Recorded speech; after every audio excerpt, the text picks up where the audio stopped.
Hi, welcome back. We're on video number 3 of our COVID-19 series, and today we're going to talk about prevention. Why is this important? This is probably the most important conversation to have at this point. The reason for that is, remember back a couple of videos ago, we talked about the R0 value.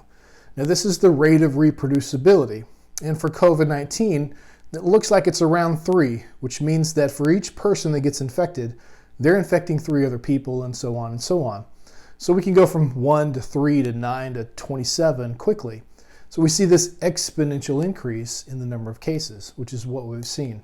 The problem with that is, because this spreads so rapidly, we can't really protect those people who are going to be at risk for complications. People like our elderly, people who have immune compromised systems like comorbidities, heart disease, diabetes, people who have these chronic conditions that can affect their immune system response. And that's exactly the population of people who we're seeing these severe complications occur in. Doesn't mean that young people don't get sick, don't have serious complications, because they do. Young people still end up in ICU. But as far as percentages go, we're seeing this much heavier loaded on the higher end of the age category there. So what do we do to protect these people? Well, we have to prevent them from getting sick, right? At this point, this is a novel virus. It's a new virus, so we're still learning how to treat it. We've seen other coronaviruses come, but this one's a little different. It's about 80% similar genetically to SARS back in 2002, but it's still different. Our bodies are going to handle it differently.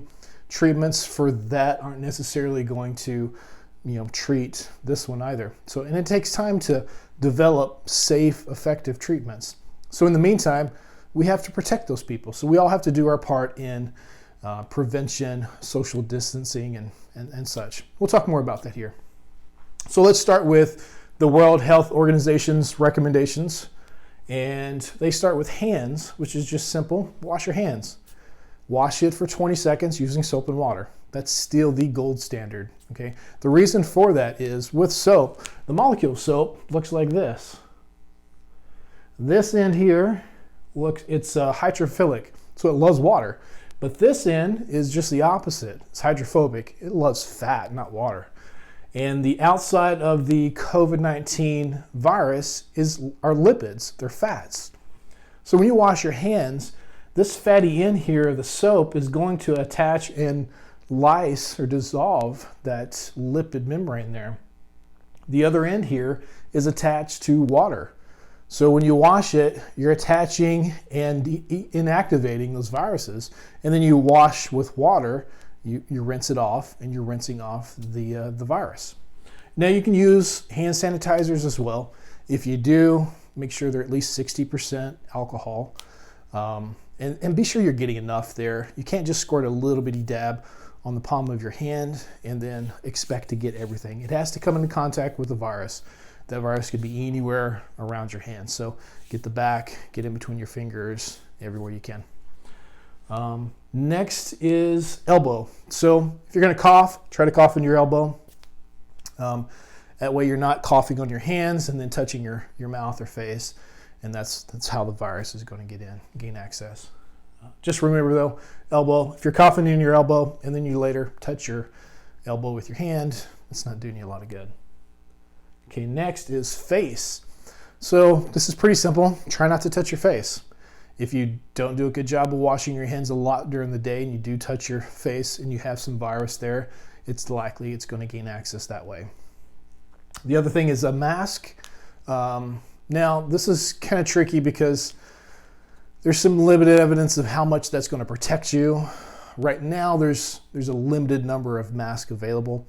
Obviously, we want our healthcare providers that are on the front line in the ERs and the urgent care units. We want those people with plenty of masks to protect themselves. It is recommended, though, if you are symptomatic, if you do have a cough, to wear a mask if you're going to be around other people. Obviously, if you're symptomatic, you want to try to not be around other people right now. But if you're asymptomatic, you don't have any symptoms, a mask isn't going to help you all that much. One, you should be social distancing, so you shouldn't be around other people who are symptomatic, especially. But two, a mask can sometimes give you this sort of false sense of protection, that you can get closer to someone than you should get, and that can be problematic. Plus, when you have something on your face, you're going to adjust it and move it around, and again, that could be a mode of transportation there. Next is space. So obviously you want to keep your 3 to 6 feet distance between you and someone else if you do have to go out into public. Just know too, there's some information that suggests staying longer in an area with other people may leave you at a higher risk too, even if you're continuing to create that 6-foot distance. The reason for that is the air droplets can stay up in the air for a few hours sometimes. And so you could still maintain your distance and still get infected. So that number looks like it's around 10 minutes right now, but who knows? That's just, again, we have limited information here. So again, social distancing, don't go out unless you really have to. And if you do, don't stay in one area with other people for long periods of time. And then at home, obviously stay home as much as you can. If you're at home, clean your surfaces well, because you don't want to, again, pass this around to other family members. There are plenty of cleaning products that you can use. I'll attach a list down below to give you a few. Just know that some of these are pretty caustic, and you want to wear gloves if you're going to be cleaning with these, or they're going to damage your skin, and that can obviously allow bacteria and other things to get into that protective area. Next thing, as far as home goes, just know too, this virus can stay on surfaces for extended periods of time, depending on what type of surface it is. So for copper, that looks like it's the least, it's 4 hours or less. Cardboard, 24 hours, plastic and stainless steel, up to 2 to 3 days. So again, this can stay there for a while. Clean your surfaces well, door handles, doorknobs, all that kind of good stuff. And then the last thing here, if you do get sick or you suspect that you had it and you're better now, just know that you could shed this virus for up to 3 weeks, sometimes more.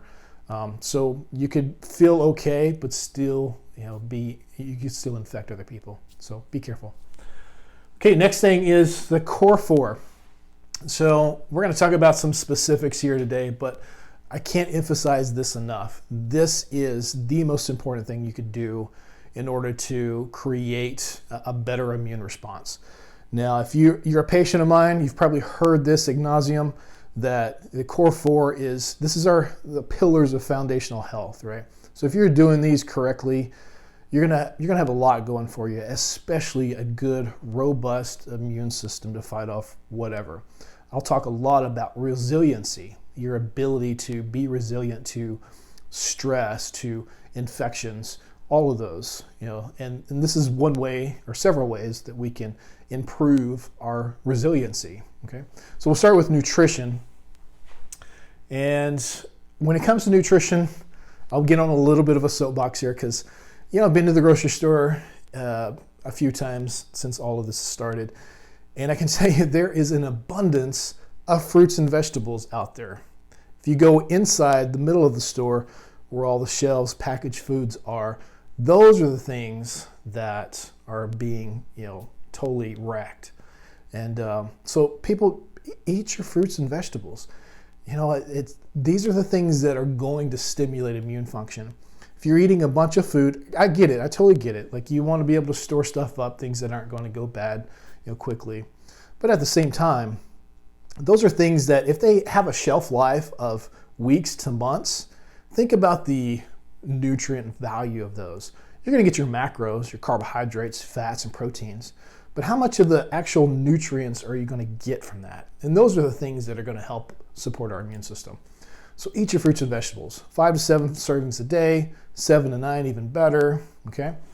Talking a little bit more about specifically, some specific things as far as your nutrition goes. Polyphenols. There's a study I really like to reference in regards to this. It has to do with stressed athletes. What they did was, most of these athletes were young too. And what they did were, they took one group and gave them a lot of polyphenols. These are things in like blueberries and green tea. and then didn't give it to the other group. And then looked at immune function and susceptibility to infections, particularly viral infections. And what they saw was the athletes that took in the polyphenols, despite being stressed, so they worked them really, really hard, they had better resiliency to a viral infection. Next is vitamin D, vitamin C, nutrient deficiencies, things like that. So we'll talk a little bit about this in the specifics category here, but as far as vitamin D goes, this is pretty well documented. If you're deficient in vitamin D, you're going to leave yourself vulnerable for a lot of things, particularly viral respiratory conditions. This is well documented in influenza, several types. So this is an easy one for you. Be sure you're not deficient in vitamin D. The only way you're really going to know that is to get it tested. So if you haven't had it tested in the last month or two, get it tested, especially if you're on vitamin D and you don't really know what your numbers are. So we want those vitamin D levels to be good, sufficient, not deficient. Okay. The other part is vitamin C. That's another one. We know if you are deficient in that, then you're going to be more susceptible to more infections, whether bacterial or viral. Be careful with the vitamin C though. If you're getting plenty of fruits and vegetables in, you're likely getting enough vitamin C. You're not going to have to supplement with too much. And supplementation with vitamin C can be a little tricky right now. I'll get into why that is coming up. And then specific nutrient deficiencies. So these were some rat studies that were done on selenium and vitamin E. And basically what they found were the rats who were induced in a nutrient deficiency for selenium and vitamin E had a higher susceptibility to particular viruses. The interesting thing about the study was that these viruses actually mutated as well and became more virulent due to these deficiencies. So that could be a pretty bad thing. So anyway, again, it's a rat study, but something to kind of raise your eyebrow about. Next is exercise. I'm sure all of us know the benefit of exercise, but especially for your immune function, it's really vital to keep inflammation levels down. Also lung function. You're out there exercising and breathing more heavily, you're improving your vital capacity and your ability for your lungs to function appropriately. It also can stimulate a part of the immune system called the Th2 response, which can be vital in this whole viral response. Next is sleep. I tell people all the time, the fastest way you can tank your immune system is to deprive yourself of sleep. There have been plenty of studies that look at, less than 6 hours of sleep can do all sorts of things for your immune system. It changes your genetic expression, which can increase in certain inflammatory markers, especially cytokines, things that we saw in the last video that can have a role in some of the complications that can arise with COVID-19 and that sort of cytokine storm. So sleep is really vital for you to be able to protect your immune function and be able to fight this thing off as best as possible. Some of the other aspects of it, it can, like I said, decrease immune cells and function. Also melatonin. You're probably familiar with melatonin because it helps to regulate your sleep cycle. But the other side of that is it's a very strong antioxidant. And if you remember back to yesterday's video, we talked about this reactive oxygen species that the neutrophils produce in response to this whole infection to try to kill the virus or neutralize the virus. But it can also damage other good cells, especially in your lungs. So we want to try, it's just like a fire. A fire in the forest can be good to create like turnover, but too much of a fire for too long can be more detrimental. That's the same thing goes here with inflammation. A little inflammation is good for infection. Too much for too long can be detrimental. Oh, the other thing about sleep and melatonin, there are a lot of things that can inhibit melatonin, especially blue light. So if you're up on your phone late at night, looking at all the news about COVID-19, getting stressed out and inhibiting your melatonin production because you're on your phone, which is emitting blue light, which is going to suppress your melatonin production at night. So, give yourself, an hour or two at nighttime. I call this sort of the golden hour. Just put your phone away, put your stuff away, and spend that next hour doing something calming. Take a hot shower, do some breath work, prayer, meditation, whatever it is to kind of calm your nervous system down and allow you kind of get ready for sleep. Next is stress. So I'm sure, plenty of us are stressed right now, and that can be counterproductive to our immune system. It can decrease our natural killer cells. It can decrease our T cell count, which are going to be vital for protecting us against a virus, no matter what type of virus it is. Okay. So again, things to reduce your stress. You kind of figure out what works for you. Whether it's prayer, meditation, or deep breathing, guided imagery, counseling, whatever it is, do it and do it often, so you can kind of blunt that stress response as best you can. Exercise also helps. There are plenty of things out there. You just have to figure out what works for you. All right, last thing here, specifics. So we'll talk about vitamin C. Now, kind of as I alluded to it before, vitamin C is a little tricky. We know deficiency can increase your risk of getting a virus or a less of a immune response to it. So you could have some difficulties there. But too much could create more of that oxidative stress reaction, which again, going back to that whole cytokine storm, who knows, some potential issues there. But we do know now too that some doctors in China and in New York are having some success with IV vitamin C. Now I speculate this may have something to do with the chronicity of the infection. So we know infections can deplete vitamin C. So by giving these patients some vitamin C as they're towards the end of their infection, where they're getting those complications, may help them get out of that, better, or have better outcomes. Again, I'm just kind of speculating here, kind of walking through this a little bit. Just be careful here. Again, I'm not recommending high doses of vitamin C. You need to talk to your healthcare provider and figure out what's best for you. The other thing with vitamin C, it does have some connection with interferon, which is something that's produced inside the cell to help ward off viruses. And the tricky thing about coronavirus, or specifically COVID-19, SARS, I believe MERS had some of this quality as well, as the ability to evade interferon inside the cell. So we typically see a depressed level of interferon early on, and then we see this really rapid high level of interferon later on, which has to do some with that cytokine storm that could potentially lead people to some major complications. So again, the whole point here is be really careful about vitamin C. The next is vitamin D. Again, deficiency could leave you at more risk here for immune dysfunction, not being able to fight this thing off as well. But the flip side of that too is, could more or too much vitamin D be problematic? Well, one, it's a fat-soluble vitamin, so we have to be careful there. You can develop a toxicity to it. But the other thing is too, for vitamin C especially, it has to do with those ACE2 receptors that we looked at yesterday. Remember, those are the access point for COVID-19.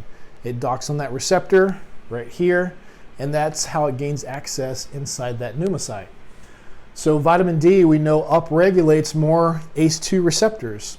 So again, potentially this could have some adverse effects if you're really loading up with a ton of vitamin D. Again, this is all speculation, but I could see some problematic issues there. So again, be careful. Know your number, and then talk to your healthcare provider and figure out what level you really need to take. The same with vitamin A. Deficiency can affect your immune system. Too much could have some potential issues too. Again, this one upregulates ACE2 receptors.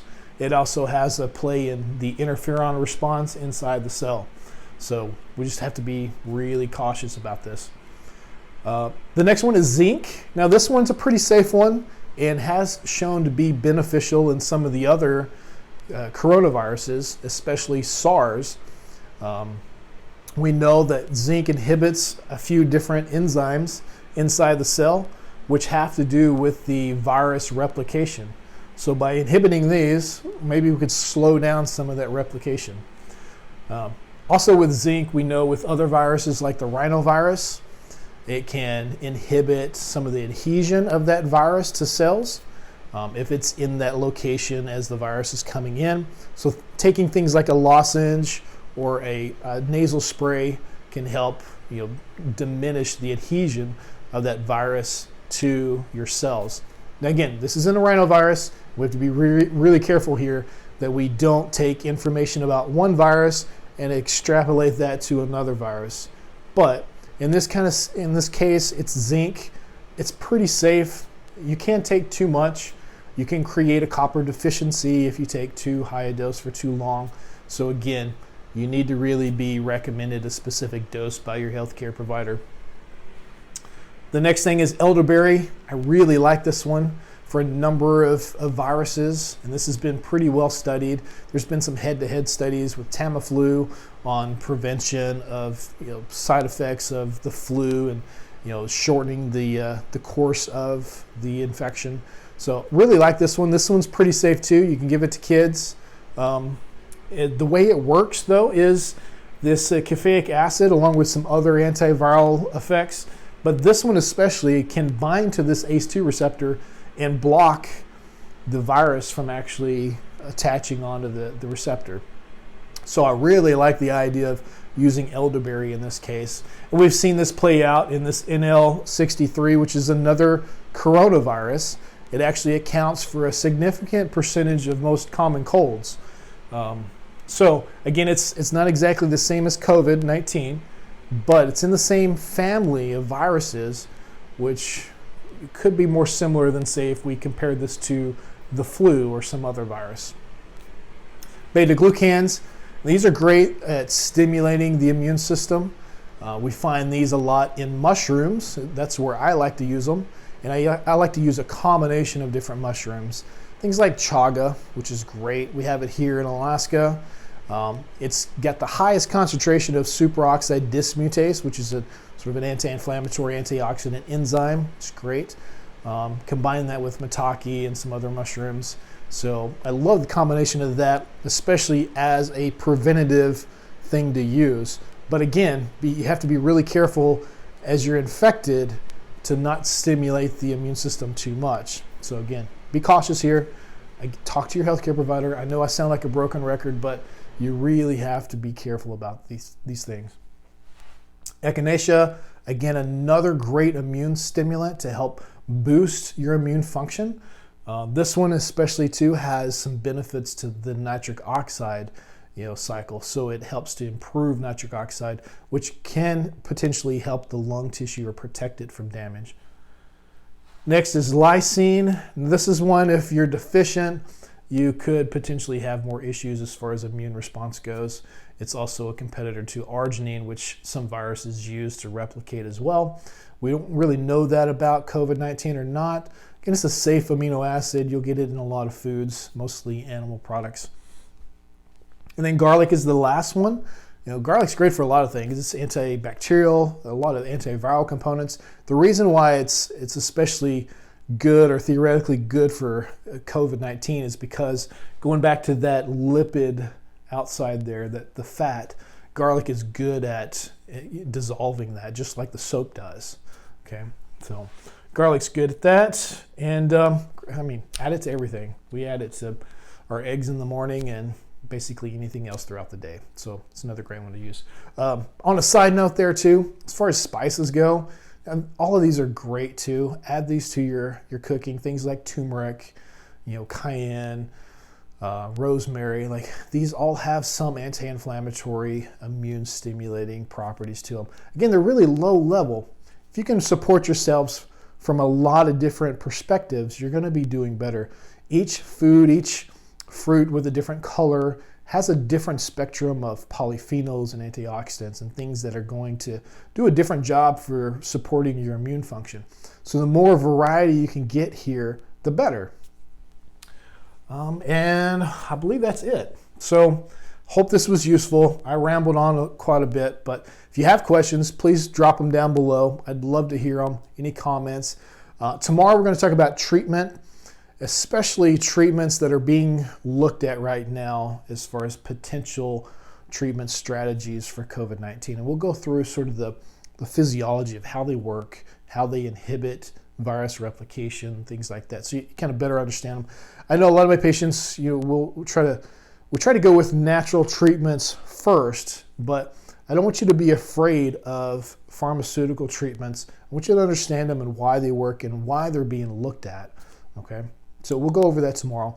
And then if there are other ideas as far as things you want me to address about COVID-19, questions that you have, please put them below. I'm not averse to doing some other videos about this if there's interest in it. All right, guys, stay safe, keep your distance, and I'll see you tomorrow.